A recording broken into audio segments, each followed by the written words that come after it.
Hey y'all, welcome back to the Don't Mom Alone podcast. I'm your host, Heather McFadden. This is the place where I get to walk alongside you and connect you with people and resources so you know that you don't mom alone. And in this special bonus episode, I get to connect you with Dr. Bridget Young. She is the owner of the Baby Formula Expert website, and today she's going to help us out when it comes to picking the right formula for your baby. Let's get right to it.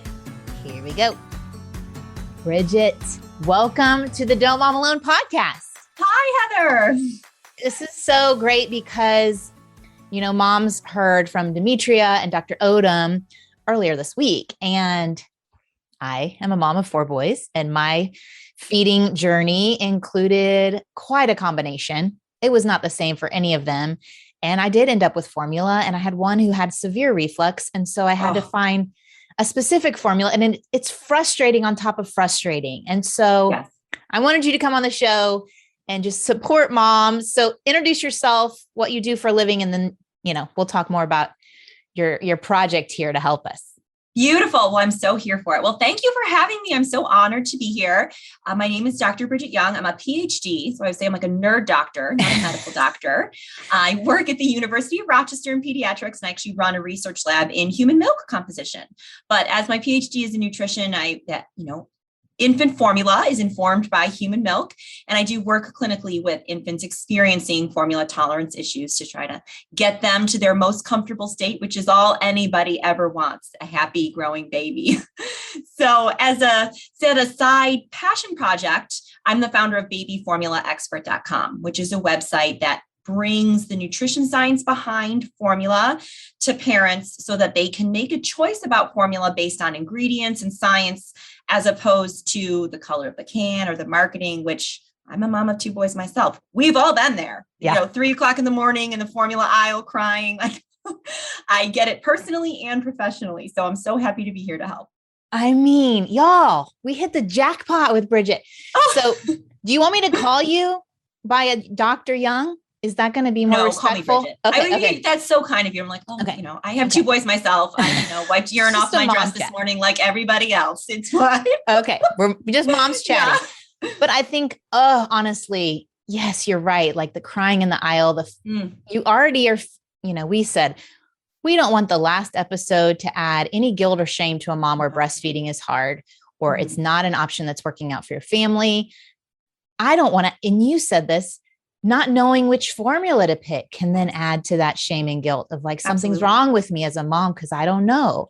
Mm-hmm. And so, goodness gracious, yes, we need help on this. So even if a mom is currently breastfeeding, but she's weaning a little bit and she's mixing in some formula and or she's thinking she'd like to have a formula ready, what should she be considering in that process? I know that's a really long answer. Oh, yes. Well, that's the $1 million question. Yeah. So if you don't mind, I'll start off and give some sort of general tips that will sort of speak to that, because my answer is it's going to be different for every baby, which is totally frustrating. I know, but hear me out for a minute. So there's the vast options of formula can feel very overwhelming, but I'd ask you to sort of reframe it and think about all those different options mean there is a quote unquote perfect formula for your baby, meaning a formula your baby's going to be able to digest and be comfortable and sleep through the night, etc. So it's out there and you can find it. I'll start with base understanding that all infant formulas has to have the term infant formula, so not toddler formula. All infant formulas in the US go through a strict regulatory process with the FDA. So sometimes I see kind of scary marketing about formulas that, it has to be organic or this or that. Oh, and that just breaks my heart because like we were saying, adding to fear, making a decision out of fear is just having a new baby is hard enough. You don't need that in your life. So all infant formulas are safe. They're the safest food in the US of any kind. So they're regulated for contamination. They're batch tested. They randomly pull boxes off the shelf and test. So you can feel comfortable that whatever you choose for your baby, if it says infant formula, it's safe. That's the number one issue. Number 2, before we even get to choosing a formula, I'll give some general tips that are going to help you introducing a formula to your baby to go as best as possible. So for the mom out there who's also breastfeeding, way to go, mama. I'm so proud of you. Like, no matter where you are in your journey, And if you want to add formula, or if you're starting off with formula for the first time, if you're introducing formula to a breastfed baby, or if you're transitioning to a different formula and your baby's already exclusively formula fed, slow is always going to be better if possible. So for a breastfeeding mom, I always recommend mix as much as possible. So if you're feeding breast milk mostly in a bottle, it's much easier. And say you want to start just supplementing a little bit a day. If you have enough breast milk, start with just, say you make a 4-ounce bottle, 1 ounce of formula, 3 ounces of breast milk. See how that goes. And then the next day you can bump it up to 2 ounces of formula, 2 ounces of breast milk if you need to increase the ratio. That's not only going to introduce the baby to a different taste a little more slowly, but it's going to allow all the digestive enzymes that are in breast milk that help a baby digest breast milk easily. The breast milk will help digest the formula. It's like kind of taking a little load off the baby. So that's going to help with tolerance. And I'll add that if you're nursing at the breast and then topping off with a little formula, that totes counts as mixing. Mixes in the stomach, it totally counts. So you don't have to feel like you have to add a pumping session or anything like that. Just work it in however it works for your schedule and your feeding routine. This similar idea goes for if you're changing a formula. So say you have one formula, it's just not working right. So you speak with your pediatrician, you're trying a new type, transition slowly if possible. So if you're making a 4-ounce bottle, start with 3 ounces of your old formula and 1 ounce of your new formula. And that's going to do the same thing where it's going to transition a taste difference more slowly. And it's also going to allow the baby's digestive tract time to increase the amount of any new enzymes they may need to make for a new ingredient that they've never had before. So the slower, the better. Whenever possible. If you have to change overnight cold turkey, you're not hurting your baby. It's totally fine. Don't worry about it. But going a little slower is going to help with whatever formula you choose to reduce a risk of a bad reaction. Yeah. Okay. So, you said it, bad reaction. And it makes me think, what would be some signs that maybe this isn't going well? This isn't the right choice. Not that, it's out there. You're not doing something quote unquote wrong. You're just experimenting and seeing. And yes, every child, even within the same family, is going to be a little different. Oh my gosh. Yes. And we all know that every baby is a special, unique angel. Some are just robust and can eat anything. And some have, different flavor profiles and sensitivities. Yes. So yes, to answer your question, when you introduce, any new food, but of course we're talking about formula, the things that you want to look for. And there's 2 different types of reactions. Sometimes I said tolerance before. There's like red flags, meaning this is not going well. And I would like you to call your doctor and stop immediately. Those are naturally kind of scary things that you can imagine. If you feed a new formula to your child and they start wheezing, or immediately having a lot of nasal congestion around, their breathing parts, their nose and their mouth. That's a potential sign of an allergy, and you would obviously want to stop that right away. Blood in the stool is another one where you would want to stop and call your doctor. Blood can appear either as like red blood or as almost like black sprinkles if the blood has come from higher up in the digestive tract, and so it's kind of dried, and so it will look black. So if you start seeing like almost like ice cream sprinkles, it could be much smaller black speckles in the stool, call the doctor and stop the formula that you're using. Another one is very mucousy stool. So we're all moms here. I hope it's okay if I get a little gross with my description. I'm in pediatrics, so I talk about stool all day, every day. So, breastfed babies especially can have like kind of slimy, slippery stools, and that's normal. Like if you hawked up a loogie and spit it into the diaper, so it's like intensely mucousy stool, that could also be a sign of an allergy, and you would want to stop and speak with your pediatrician right away. Okay. Things that can be normal that all babies experience, and you may want to just wait and see how it goes. And we can talk about timing too, if you'd like. Things, that we all want to get rid of, but that are normal. Gas, squirminess, fussiness.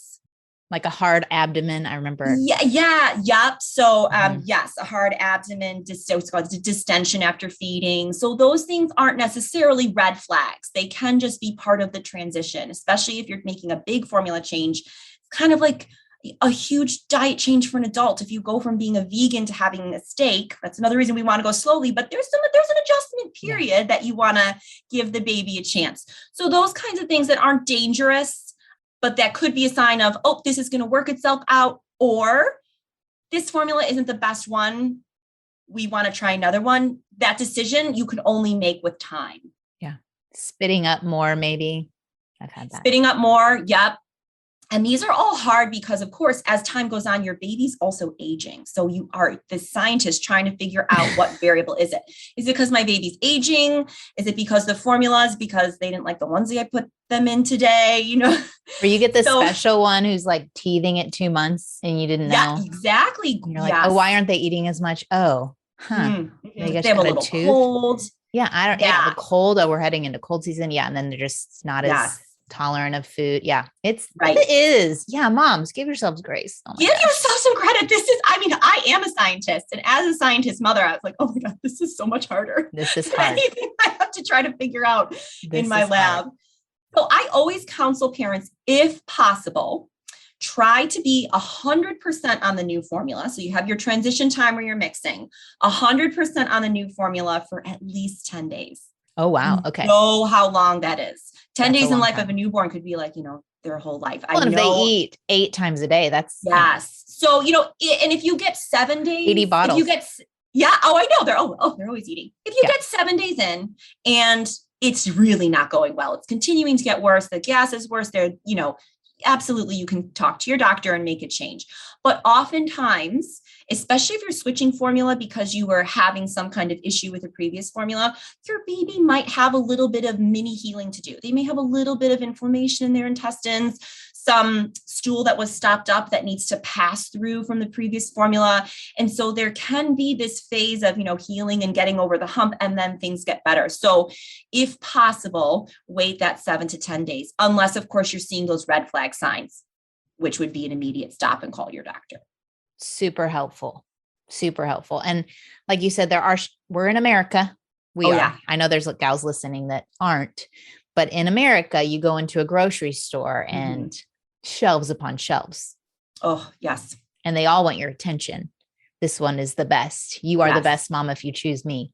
And so are there signature things, particularly in an infant formula, that it doesn't matter what brand, these are the things that are to look for? Yeah, it's so hard to know where to start. So first, if it's okay, I'm going to refer, if you really want to dig into the variation in ingredients and how to pick which one, go over to my website, babyformulaexpert.com. If you're an information junkie mom, it's going to be your heaven. There's as much detail as you want to know.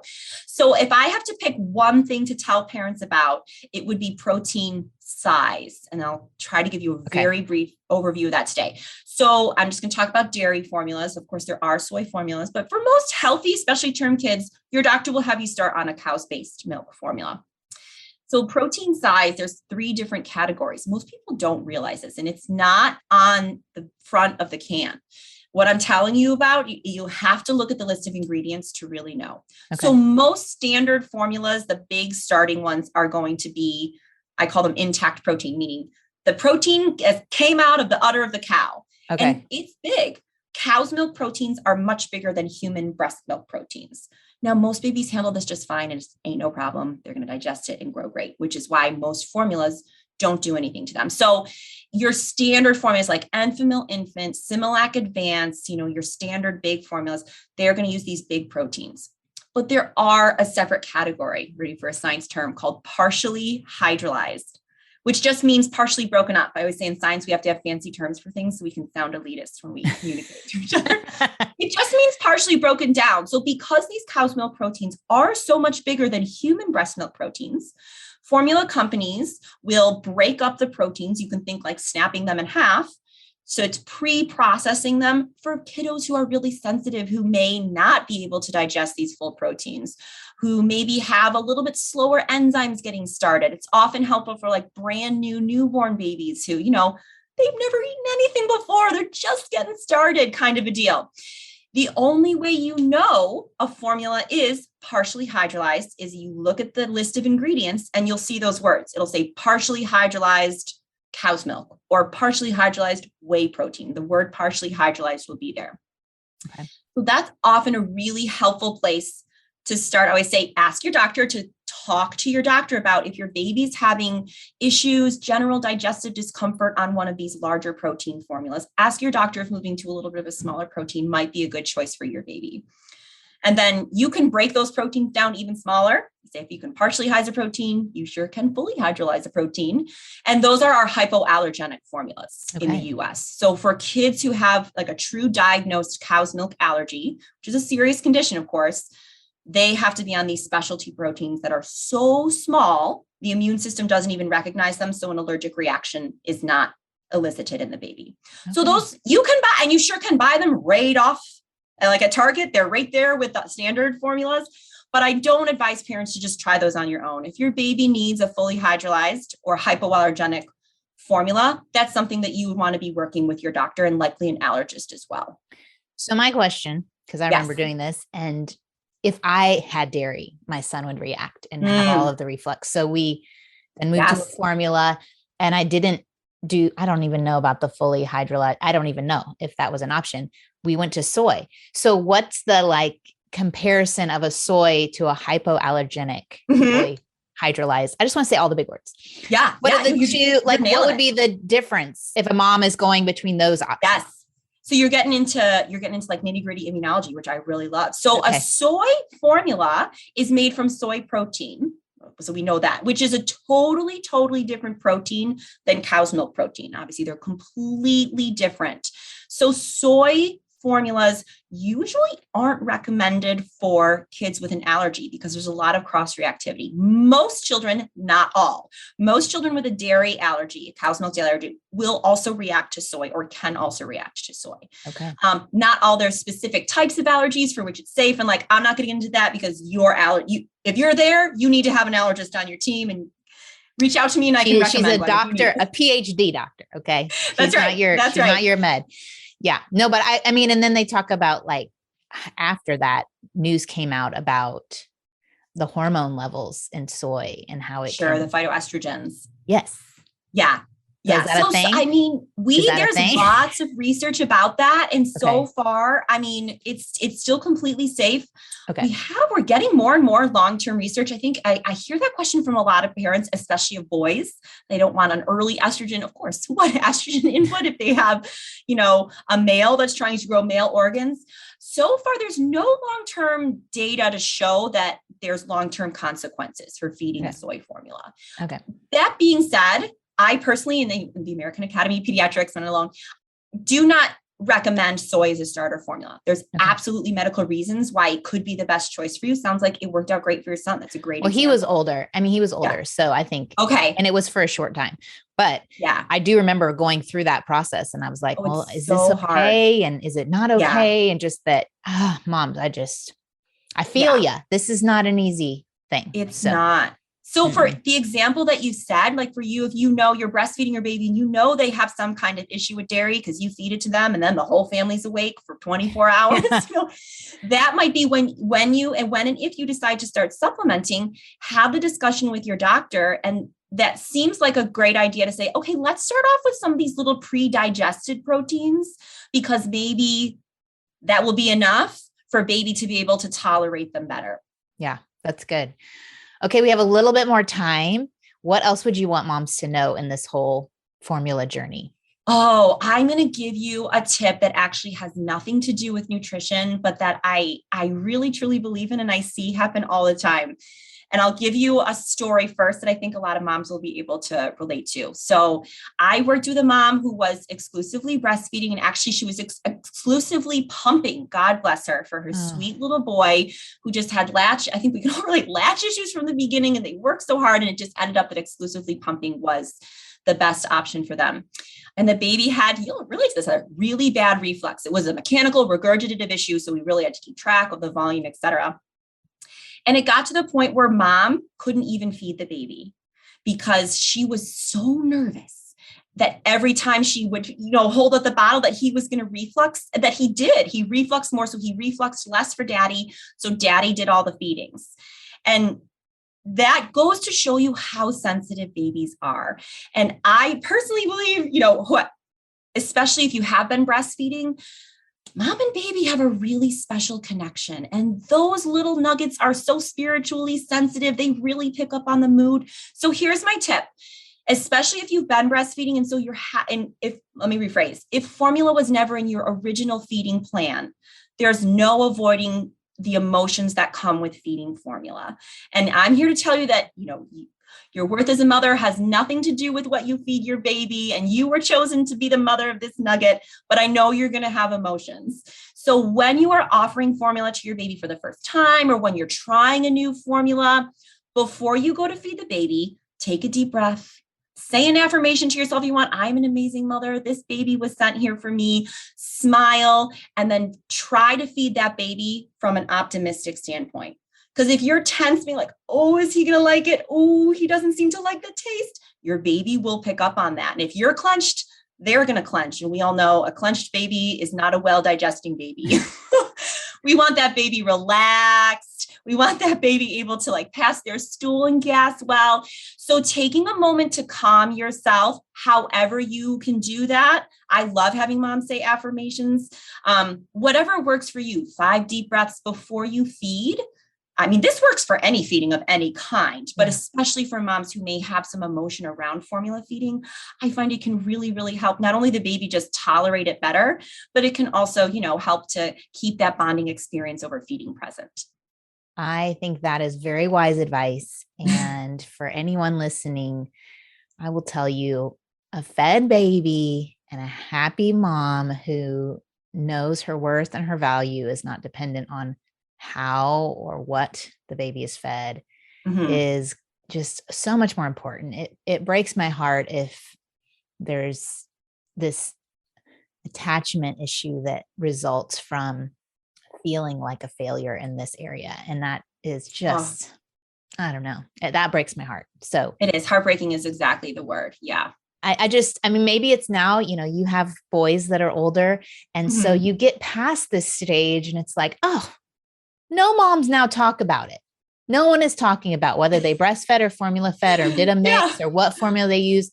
That is totally off the table. When they're going to college, no one puts it on the application. Right. It's just not. And so, yeah.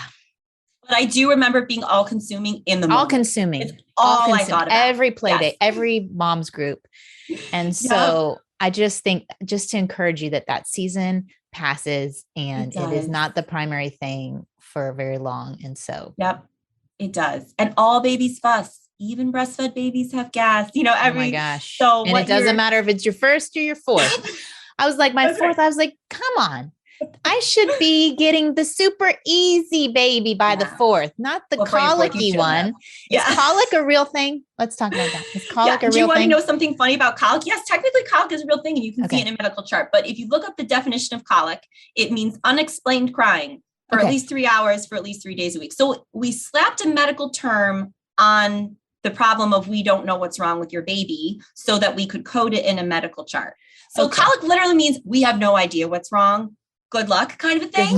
So we just had to give it a name, and that's what colic is. I mean, I was desperate. What are those drops you give them before you feed them?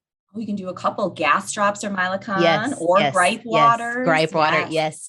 I would do that. And I could hear it popping all the things externally. And poor baby. No wonder. What a gassy little nugget. Yeah. And he's such a tenderhearted sweetie as, a 9-year-old, but that was not my favorite. Something to survive that. Yeah. My favorite. No, it's not my favorite. Well, okay, Bridget, we are going to link to all your things. Y'all, I'm not kidding. When this website is your go-to, when I say that, it is so true. Babyformulaexpert.com. You even have a course if they want a deep dive that you offer. Yes. Tell them about that a little bit. Yeah. If you want to, so again, this is for parents who are a little bit of information junkie and you really want to know about everything. So I told you a little bit about protein today, but there's a lot more we talk about with fats and carbohydrates. If you really want to dive into it, that's what the course is for. And then it kind of gives you a hand-holding approach. So I have worksheets and flow diagrams to really walk you through it. So you'll feel very supported. So you can find that at my website as well. And I got a $10 off code for your listeners, DMA10. DMA10. Yeah. Exclusive. There you go. Oh, but yeah, Bridget. there's lots of free resources, and I have a YouTube channel that is connected that I go through a lot of different formulas too. So chances are you can find what you need. This is what I love. I love connecting moms with people like you. Thank you so much for doing what you do and your research. It's truly been my pleasure. Oh man. Oh man. Such an inspiration. Y'all check out Bridget, Dr. Young, babyformulaexpert.com. I hope you have a great day. Yes, you too. Thanks so much. Thanks y'all for listening. I hope that this is an episode you can share with friends if you are chatting at a playgroup or at the park or, texting with a mom, that you can encourage her to go check out Dr. Young's website. I just want to leave a little prayer for y'all if you are in this place and you are making these hard decisions, for God to meet you right in that moment. So Lord, I thank you that you are so much bigger than all of this. I thank you that you have entrusted us with young babies to care for, to help grow, but more importantly, to love. And I thank you that there are so many options for us when it comes to feeding our babies. I pray that you would comfort the mom who's listening, the one who is struggling through this choice, that she would find your peace and your direction throughout this process. In those 10 days of trying a new formula, if there are challenges that come up, that she would be just at peace, and that you would be present with her, that she could say that prayer before going into a feeding and feel your Holy Spirit just calm her heart and be present with her. I thank you for these babies. I thank you for their future and all that you have for them. And in Jesus' name, amen. Thanks y'all for listening. And I will be back here on Monday with a new episode. We're going to talk about celebrating your uniqueness, style, color, all the things. It's super fun. I'll meet you back here. Adios. I hope you enjoyed this episode of the Don't Mom Alone podcast. If you're wanting to connect with more people and more resources to help remind you that you're not alone, head over to don'tmomalone.com. That's where you'll also find show notes with any links mentioned by our guests. Most importantly, I want you to know the good news, the great news that you're not alone, because God has promised to always be with you. With faith in Jesus Christ, the one who died for you and rose again, Jesus said when he left, he was going to leave a helper, a comforter, to be with us. God in us. Moms, that's superpower. So while you're washing dishes at your kitchen sink, while you're driving to and from work, while you're feeding that baby late into the night, while you're cleaning sticky floors, God promises to be just as present with you as when you're worshiping in a church pew. As it says in Zephaniah 3:17, the Lord your God is with you. He is mighty to save. He takes great delight in you. He will quiet you with his love, and he will rejoice over you with singing. Now that's good news. Have a great day.